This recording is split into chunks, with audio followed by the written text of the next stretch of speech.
विश्वास चुनाव पे हट जाता है, ये बहुत ही खतरे की बात है। मगर ये जो बिहार से शुरुआत हो रही है वो बिल्कुल गैर कानूनी है, गैर संवैधानिक है। जो लोग साल दर साल 50 साल से वोट देते आ रहे हैं उनको भी फॉर्म भरना है। चुनाव आयोग पूरे भारतीय जनता पार्टी और आरएसएस के कहने पे कर रहा है और इसीलिए वो निष्पक्ष होकर ये नहीं कर रहा है। जब किसी को अपोजिशन में भरोसा ही नहीं है कि ये चुनाव आयोग फ्री एंड फेयर इलेक्शन करा सकता है, इलेक्शन का बाइकआउट क्यों नहीं करती है? मतलब क्या समय आया है कि पॉलिटिकल इलेक्शन कमीशन के लूपहोल्स को और उनकी बदनीयती को चेक एंड बैलेंस करने के लिए पॉलिटिकल फोर्सेस को, नागरिकों को सामने आना पड़ रहा है।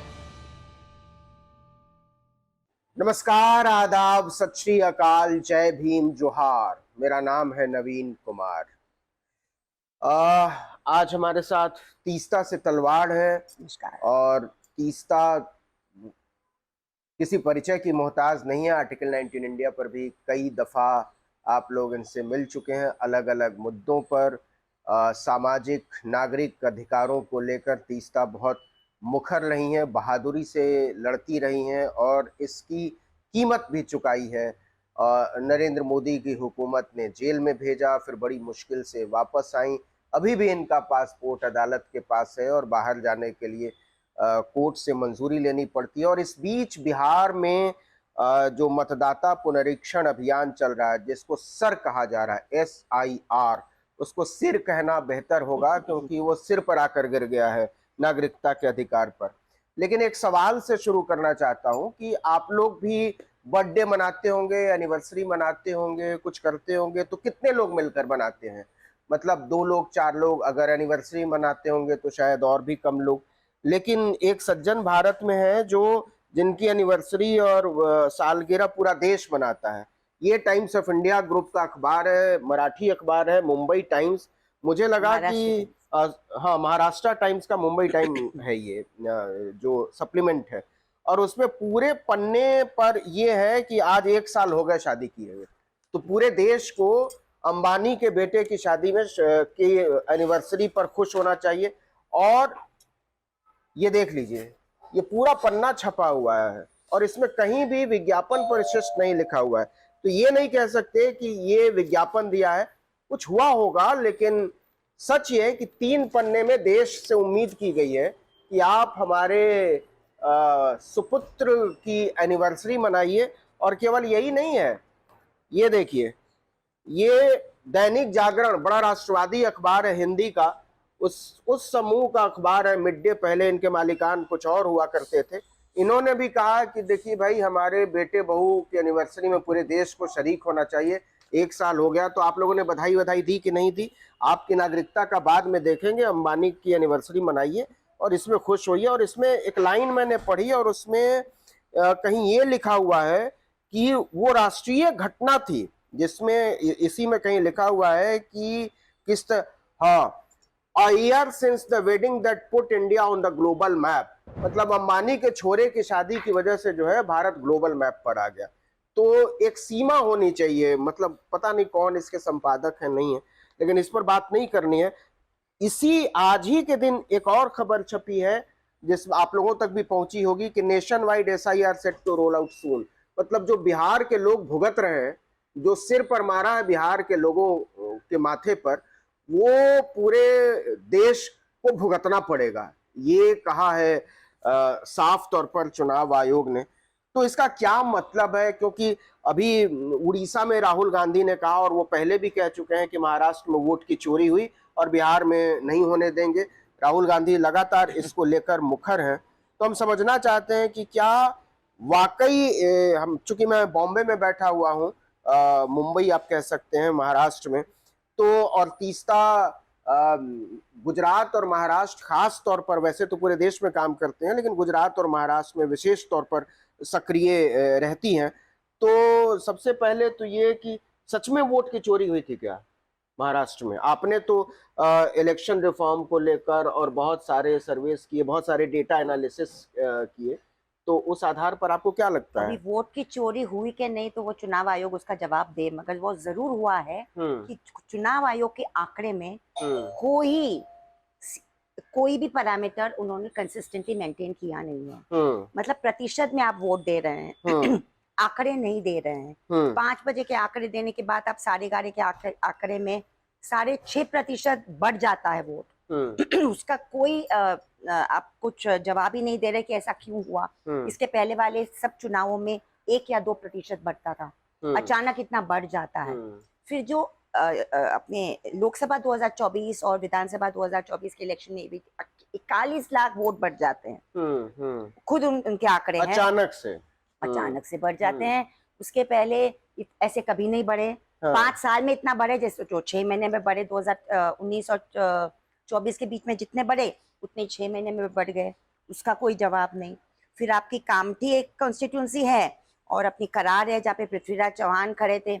कॉन्सेंट्रेटेड ये जो वोट्स बढ़े हैं या डाले गए हैं या बढ़ाए गए हैं, जो भी आप कहें, वो 289 कंस्टिट्यूंसीज में से 85 कंस्टिट्यूंसीज में ही आपको नजर आ रहे हैं, जहाँ पे 12,000 बूथ है, 1 लाख बूथ है टोटल महाराष्ट्र में। तो ये काफी चीजें हैं जिससे ईवीएम वोट मैच नहीं करता। लोकमत ने भी एक आर्टिकल छपा था कि 95 विधानसभा सीटों में ईवीएम जितने वोट काउंट हुए और एक्चुअल वोट डले गए उसमें फर्क है। तो बहुत सारे मुद्दे निकल के आ रहे हैं चुनाव आयोग के बर्ताव के बारे में, जवाबदेही के बारे में। और चुनाव आयोग ये समझता है कि आवाम जनता को हमें जवाब नहीं देना। ये साफ बात है। हरियाणा में भी कुछ बातें हुई थी, हालांकि विपक्ष उस वक्त चुप था। लोकसभा चुनाव में भी कुछ बातें हुई थी, तब भी विपक्ष चुप था, क्योंकि बहुत खुश थे वो कि मतलब 2040 तक हमने एनडीए को लाके रखा। वो भी मैं बहुत ही जिम्मेदारी से बात करती हूँ कि अगर जनता ने देश भर में उस वक्त इलेक्शन में सक्रिय नहीं होती तो 2040 तक भी नहीं आती। अच्छा, एक चीज अब ये कह रहे हैं कि यहाँ वोट्स जोड़े गए महाराष्ट्र में रातों रात बहुत सारे नए लोगों के, और बिहार में वोट काटे गए। तो अब एक जो सवाल उठता है वो ये कि अगर वोट जोड़कर भाजपा और उसके साझेदार सत्ता में आ सकते हैं तो उनको वोट काटने की बिहार में क्या जरूरत, वहां भी कुछ जोड़ लेते हैं। कर ही सकते हैं, मगर अगर आपको साथ साथ में पहचान के साथ, वोटर के अधिकार के साथ, वोटर का अधिकार काटने के साथ एक्चुअली आपको बाय द बैक डोर छुप के आपको नागरिकता का तोलना है। और नागरिकता तो तोल के जैसे आसाम में आप कर रहे हैं, गलत तरीके से एनआरसी बैक डोर से लागू लाना है। तो यही तो है, क्योंकि जो दलील रखी गई सुप्रीम कोर्ट में 3 दिन पहले ये बात यही थी कि आपको नागरिकता तोड़ने का कोई अधिकार नहीं है। आपको सिर्फ ये देखने का अधिकार है कि बोगस वोटर है या सही वोटर है, मतलब पहचान। और पहचान के कुछ मायने हैं, वो आप चेक कीजिए। सुप्रीम कोर्ट ने इस दलील को एक्सेप्ट किया, पूरा एक्सेप्ट किया। इसीलिए तो सुप्रीम कोर्ट ने कहा कि आप एपिक कार्ड, आधार कार्ड और राशन कार्ड को भी कंसिडर कीजिए, जो वो लोग कंसिडर करने के लिए तैयार नहीं थे। और एक दूसरी चीज जो वकीलों ने पॉइंट आउट की कि आपके जो संविधान है, आपका धारा 14, धारा 19, 21 और साथ साथ रिप्रेजेंटेशन ऑफ पीपल्स एक्ट है 1950 वाला, जिसमें क्लॉज आपका 15 है और 19 है। उसमें आपका इंटेंसिव रिविजन का प्रावधान है और समरी रिविजन का प्रावधान, मगर स्पेशल इंटेंसिव रिविजन का कुछ नया चीज लाने की कोशिश कर रहे हैं। और 24 जून के उनके नोटिफिकेशन में साफ कहा है कि हम इलीगल माइग्रेंट्स को ढूंढने की कोशिश कर रहे हैं। तो मतलब आप नागरिकता को तोड़ रहे हैं। और जैसे कपिल सिब्बल ने कहा उस दिन, स्टेट को सत्ता को ये कहना चाहिए कि अगर आप और हम अगर इलीगल है तो आपके पास कुछ प्रूफ होना चाहिए। You can not put the onus on the citizen. आप नागरिक के ऊपर बर्डन नहीं डाल सकते। यही योगेंद्र यादव ने भी यही पॉइंट आउट किया है कि ये बेसिकली रिवीजन नहीं है, आप तो एक नया इलेक्टोरल रोल बना रहे हैं, क्योंकि आप कह रहे हैं कि हम अपना एपिक नहीं मानते। बिल्कुल, आपने अभी तक जो लोग साल दर साल 50 साल से वोट देते आ रहे हैं उनको भी फॉर्म भरना है। तो अगर किसी आदमी की डेथ नहीं हुई और किसी का पता नहीं बदला है तो आपको ये इसमें छेड़छाड़ करने की जरूरत नहीं थी। लेकिन आप कह रहे हैं कि इससे हमको कोई मतलब नहीं, आपको फॉर्म भर के तो देना ही पड़ेगा, चाहे आपके पास सारे कागज हो, चाहे आपने कितने बार भी वोट मांगा है। तो ये डेमोक्रेसी के लिए, भारतीय लोकतांत्रिक पद्धति के लिए ये कैसा प्रोसेस है, मतलब ये कहाँ ले जाएगा? ये मैसिव एक्सक्लूजन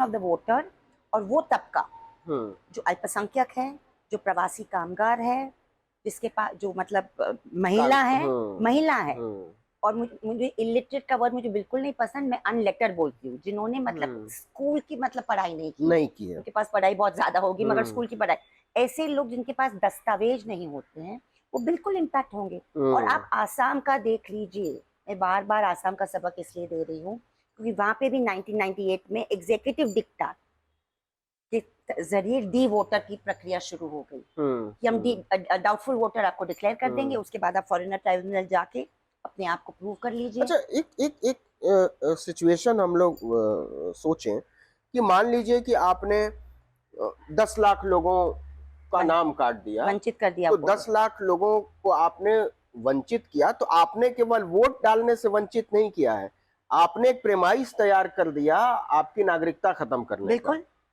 फिर आप धीरे धीरे जो सोशल सिक्योरिटी की स्कीम्स हैं उनसे बाहर कर देंगे कि पहले आप अपना सिटीजनशिप प्रूव करो। लोगों को पता नहीं है, आज हम आसाम में हमारा काम चल रहा है सीजेपी का, 27 लाख लोगों को आसाम में आधार कार्ड नहीं, आधार कार्ड नहीं होने के मतलब क्या, हमने कोर्ट में गए इस मुद्दे को लेकर, वी आर इन कोर्ट।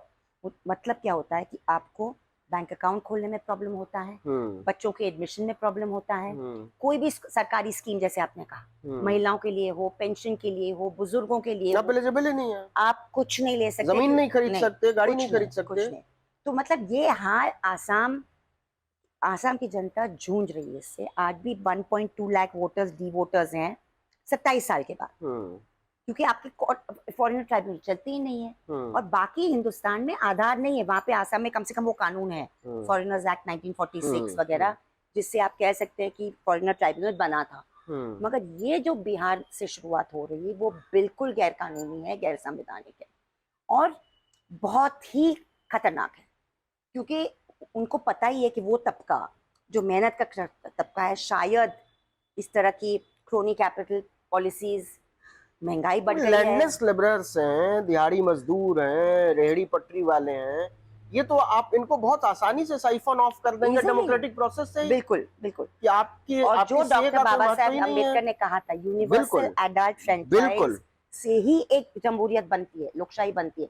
अगर आपके पास यूनिवर्सल, तो ये तो पूरी तरीके से अम्बेडकर के खिलाफ जा रहे हैं, बिल्कुल बाबा साहब अम्बेडकर के खिलाफ जा रहे हैं कि बड़ी मुश्किल से तो वोटिंग राइट्स दिया था, सबको इक्वल, सबके वोट का इंपॉर्टेंस दिया था। आप कह रहे हैं कि आप सिटीजन ही नहीं है, मतलब कहाँ तो इक्वालिटी की बात हो रही थी, कहाँ आप सिटीजनशिप पर सवाल उठा रहे हैं। और आप ये देखिए, वो नोटिफिकेशन में ये देखिए उन्होंने लिखा है कि जो ऑफिसर है, जो सरकारी काम में है, जो आर्ट में काम करते हैं, जो कल्चर और स्पोर्ट्स में है, उनको ये पूरा SIR से एग्जेम्पशन है।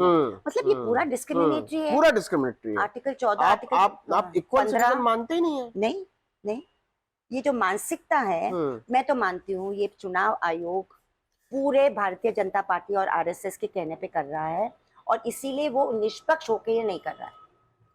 अब जो एक इम्पोर्टेंट सवाल है तीस्ता जी, वो सवाल ये है कि अब राहुल गांधी कह रहे हैं कि वोट की चोरी हुई है महाराष्ट्र में और बिहार में नहीं होने देंगे। तेजस्वी यादव भी कहते हैं कि इस चुनाव आयोग पर भरोसा नहीं है, ये भारतीय जनता पार्टी के लिए काम करती है। महागठबंधन और इंडिया अलायंस की तमाम पार्टियां, TMC बंगाल में अब उसका नंबर आने वाला है, तो महुआ मित्रा ने अलग से पिटीशन फाइल किया है। अब जब किसी को अपोजिशन में भरोसा ही नहीं है कि ये चुनाव आयोग फ्री एंड फेयर इलेक्शन करा सकता है, इलेक्शन का बायकॉट क्यों नहीं करती है पार्टियां? कर सकती है अगर वो उनके पास संगठित होकर वो ताकत बने कि आप इस तरह बॉयकॉट करो कि वो इलेक्शन का मतलब ही नहीं रहे।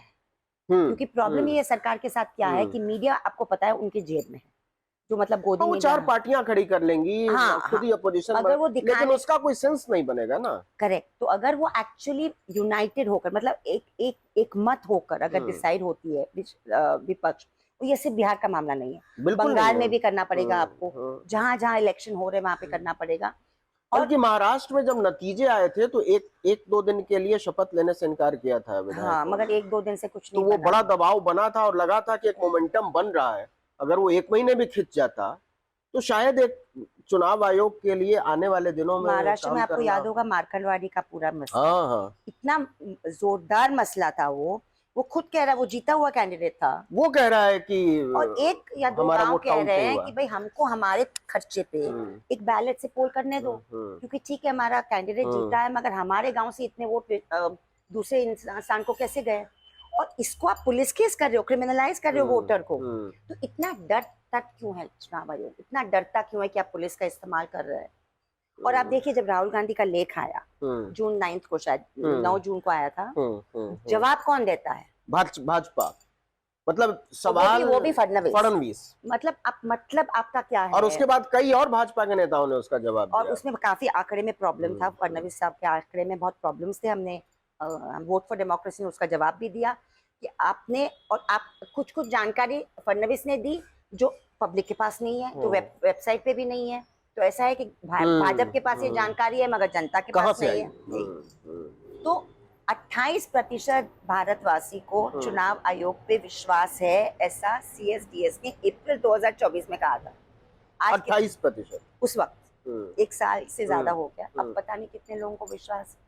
और अगर विश्वास चुनाव पे हट जाता है तो ये बहुत ही खतरे की बात है जमहूरियत के लिए, लोकशाही के लिए। फिर तो पाकिस्तान बांग्लादेश के रास्ते पर हम लोग जा रहे हैं, जहाँ नागरिक का कोई अर्थ नहीं रह जाएगा और नागरिक अधिकारों का। और मैं अभी दोबारा कह रही हूँ कि आसाम में भी आपने कई लोगों को डिसएनफ्रेंचाइज करने की कोशिश की है, एक हद तक आप सक्सेसफुल नहीं रहे, क्योंकि कोर्ट में लड़ाइयाँ चल रही है सैकड़ों हजारों लोगों की, उसमें हम लोग भी शामिल हैं। मगर अगर आप ये हिंदुस्तान भर में करेंगे तो मंशा, मैंने उस वक्त भी कहा था 2019 में जब CA/NRC का मसला चला था, कि मंशा ये मंशा क्या थी, ये चाहती कि पूरा कॉर्पोरेटाइज देश कर दो और लोग आपस में भिड़ते रहे, बस आपस में भिड़ के डॉक्यूमेंट और दस्तावेज के पीछे भागते रहे। तो कोच राजवंशी के बारे में हिमांशु बिश्वा शर्मा आज बोल चुका है, जो आसामी सिटीजन को बंगाल में नोटिस भेजा आसाम की पुलिस ने कल या परसों, उसने बोला वो गलती से गई है, क्योंकि उसने नहीं बोला कोर्ट को कि हम कोच राजवंशी को हमने एग्जेम्प्ट कर दिया। तो मतलब जो सुटेबल कम्युनिटीज है उसको आप एग्जेम्प्ट कर रहे हो, गोरखा को आप एग्जेम्प्ट कर देंगे, बंगाली मुसलमान को नहीं करेंगे, तो मतलब क्या है इसका? It is shocking, it is shameful. लेकिन इसमें जुडिशरी का रोल बड़ा हो जाता है, बहुत बड़ा, क्योंकि अब अगर कस्टोडियन ऑफ कॉन्स्टिट्यूशन है तो ये भूमिका केवल मतलब दिखाने वाले दांत की तरह नहीं होनी चाहिए।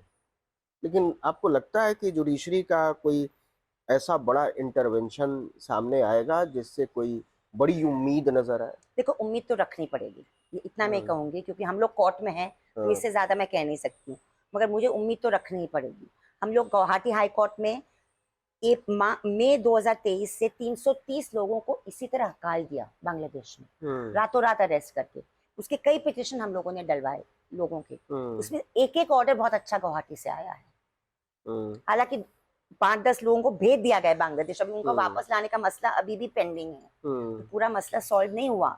मगर इसलिए जुडिशरी को भी ये एक्स्ट्रॉर्डिनरी सिचुएशन है, इस तरह का नजरिया रखना पड़ेगा कि नॉर्मली आप जैसे कि संसाधन है, इंस्टीट्यूशंस हैं, जैसे परसों की हियरिंग में कहा कोर्ट ने कि आप तो कॉन्स्टिट्यूशनल बॉडी है तो हम आपकी बात मानते हैं, मगर क्या ये कॉन्स्टिट्यूशनल बॉडी वाकई कॉन्स्टिट्यूशनली फंक्शन कर रहा है क्या, ये भी सवाल कहीं ना कहीं उठेगा। अच्छा, एक सवाल, क्योंकि महाराष्ट्र के चुनाव में आप बहुत सक्रियता से रीड कर रही थी सिचुएशन को और बहुत सारे नागरिकों को सलाह भी दी थी कि अपने वोट को बचाने के लिए क्या क्या करें। बिहार की आम जनता के लिए और बिहार के तरक्की पसंद, लोकतंत्र पसंद लोगों को क्या कहेंगे, वो कैसे बचा सकते हैं अपना वोट इस माहौल में? देखिए, एक तो मैं मानती हूँ कि जो सुप्रीम कोर्ट का ऑर्डर आया है 10 जुलाई का, उसकी हजारों कॉपी बंटनी चाहिए और उसका अनुवाद होना चाहिए हिंदी में, स्पेशली वो 3 पैराग्राफ जहाँ पे उन्होंने कहा है कि आधार, एपिक कार्ड और आपका राशन कार्ड भी आपको इस्तेमाल कर सकते हैं, और वो ऑर्डर को लेके बहस करके अपना फॉर्म भरवाना चाहिए, एक बात। दूसरी बात, आपके अगस्त 1 को ड्राफ्ट लिस्ट आ जाएगा, 1 अगस्त को सुप्रीम कोर्ट की सुनवाई 28 जुलाई को है, देखते वापस क्या होता है, तब तक क्या ग्राउंड से, जमीन से क्या निकल के आता है। मगर परसों ही हमारी बात गुजरात की सॉरी बिहार के कोई एक्टिविस्ट के साथ हमारा एक मीटिंग हो रहा था, वो हमको यही सवाल कर रहे थे और हमने ये कहा कि आपके पास कोई चॉइस नहीं है, आपको जिले जिले में सक्रिय रहकर लिस्ट बनानी पड़ेगी, एक अपनी लिस्ट तैयार करनी कि जिस पड़ेगी लोगों को वंचित किया गया और उनका आप खड़ा करो डेटा, भला वो डेटा कंप्लीट नहीं हो क्योंकि आपके पास पूरी यंत्रणा नहीं है, हम मानते हैं, क्योंकि जितना हो सके कम से कम दिखाने के लिए कि इतने इतने लोग लेजिटिमेट वोटर्स को आपने डिलेजिटिमाइज कर दिया है। ये काम बहुत ही मुश्किल काम है। मतलब क्या समय आया है कि पॉलिटिकल इलेक्शन कमीशन के लूपहोल्स को और उनकी बदनीयती को चेक एंड बैलेंस करने के लिए पॉलिटिकल फोर्सेस को, नागरिकों को सामने आना पड़ रहा है। इलेक्शन कमीशन कहता है जस्टिफिकेशन के लिए कि जो लोग उनकी मृत्यु हो गई वो हटते नहीं है, तो ये कौन जिम्मेदार है इसकी? आपको हाउस टू हाउस करना चाहिए, आपको हर 5 साल क्लीन अप करना चाहिए, आप नागरिक के ऊपर ये सब जिम्मेदारी क्यों थोप रहे हैं? पैसा बजट तो आपके पास है, आपके हर चीज इलेक्शन कमीशन आजकल सब कॉन्ट्रैक्ट कर रहा है, कॉर्पोरेटों को दे रहा है और इससे बहुत प्रॉब्लम खड़े होने वाले, बहुत सारे प्रॉब्लम खड़े होने वाले। अच्छा, एक आखिरी सवाल कि जो माहौल है पूरे ही देश का और वो एक्टिविस्ट्स के लिए, जो लोग डेमोक्रेसी की बात कर रहे हैं, जो लोग लॉ एंड ऑर्डर का सवाल उठा रहे हैं और जो लोग सरकार और इलेक्शन कमीशन और यहाँ तक कि कई तरह से लीगल प्रोसेस पर सवाल उठा रहे हैं, उन पर जो खतरे हैं उनको जिस तरीके से चिन्हित करके और फिर उनको किनारे किया जा रहा है, ठिकाने लगाया जा रहा है, बहुत सारे लोगों पर मुकदमे दर्ज किए जा रहे हैं, उनके चैनल्स बंद किए जा रहे हैं, तो ऐसे में लड़ाई क्या लड़ी जा सकती है? और अगर लड़ी जा सकती है तो उसका तरीका क्या हो सकता है?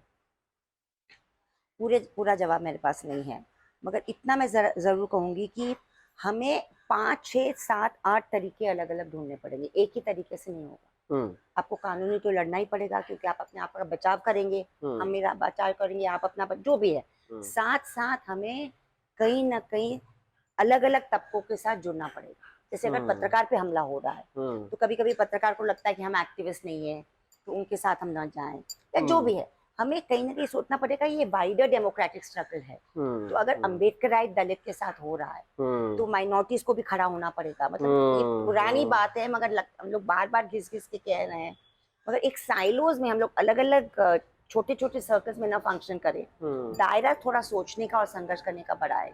तो जब भी हम लोग देख रहे हैं कि जैसे ओबीसी है तो वो भी ओबीसी और एमबीसी में बटा हुआ है, दलित है तो वो भी दलित महादलित में बटा हुआ है, मुसलमान पसमानदा और उसमें बटा हुआ है, अम्बेडकराइट्स मुसलमानों को लेकर अलग तरीके से सोचते हैं, क्रिश्चियन जो इतनी मुसलमान अम्बेडकराइट्स के पास नहीं जाना चाहते हैं।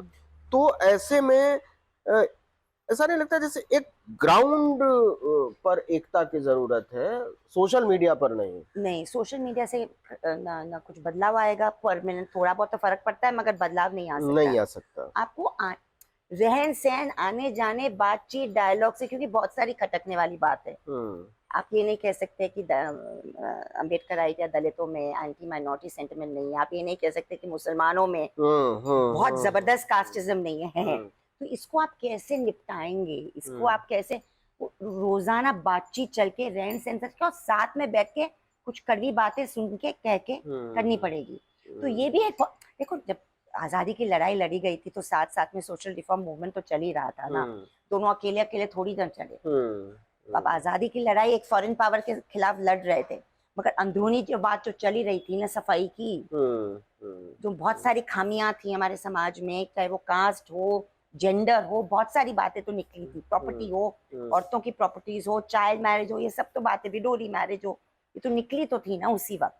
तो आप वो उसी को साइलेंट नहीं कर सकते। और ये कहकर ये बहुत गलत करते हैं जो लिबरल्स अपने आप को कहते हैं या सेक्युलरिस्ट, कि ये लड़ाई बाद में लड़ो, बड़ी लड़ाई पहले लो। मुझे लगता है ये बहुत बड़ी गलती है। सब लड़ाई आपको एक साथ ही लड़नी पड़ेगी, कॉन्ट्रडिक्शंस खड़े होंगे, मैच्योरिटी से आपको सुलझाने की कोशिश करनी पड़ेगी, दोस्त कम रहेंगे मगर वो करना पड़ेगा। तो एकता तो बनानी पड़ेगी और जमीन पर बनानी पड़ेगी, ज्यादा से ज्यादा लोगों को साथ आना पड़ेगा, अपने आपस के मतभेद भुलाने पड़ेंगे और एक साथ मिलकर ही इस देश के संविधान को, लोकतांत्रिक ढांचे को, उसकी व्यवस्था को और मनुष्यता में विश्वास को बचाया जा सकता है। हम उम्मीद करते हैं कि आपको इस चर्चा से नया तो नहीं, लेकिन शायद बहुत सारी चीज़ें साफ हुई होंगी और आप बेहतर तरीके से अपने आप को तैयार महसूस करेंगे आने वाले खतरे को लेकर, क्योंकि उस खतरे से लड़ाई अकेले हमारी नहीं है, अकेले तीस्ता की नहीं है, अकेले किसी और की नहीं है। इस लड़ाई को सामूहिक तौर पर संगठित होकर ही लड़ा जा सकता है। बहुत-बहुत शुक्रिया आर्टिकल बहुत 19 से बहुत बात शुक्रिया करने है। के लिए। नमस्कार।